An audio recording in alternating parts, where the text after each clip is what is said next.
Well, I found this old chassis, and the best I can tell is it was an old, I don't know that that was a steam whistle or smoke. I think it was a steam whistle because of the holes for the clearance and then the on-off button, but it doesn't have the notch that you normally see in the K5, but it has the same bolt pattern. So I'm thinking it's a early K5, maybe a 47, 48.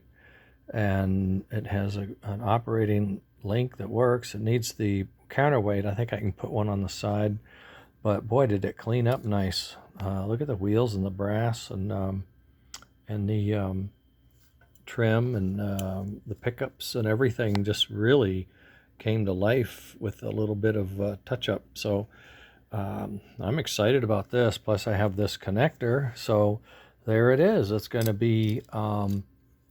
to be an original smoke, original modified fields, and I'm going to clean these up and shine them. I got to fix that lid.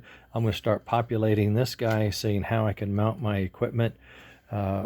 Coil wire energy will come up from here, and it should be pretty simple. We're usually, kind of ready for that. Put the wire in here. I got some screw down holes, but I got to see where else can I put this down. I may have to add a hole. I don't see a hole where I can put this. I don't really want to add a hole, but maybe I could use my 3 double-sided foam tape, put a strip down each side that might hold it.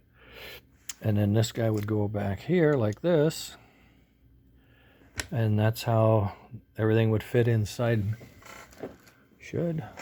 Plenty of room here, right? Oh yeah, plenty of room. Boom, look at that. Nice and big, nice and tall.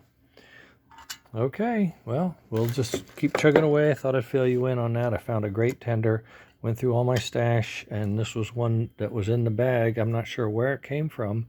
It might have come from Carl Duffner. His family gave me some of his stuff, and who knows, but it's mine now, and I'm going to use it. Okay, later.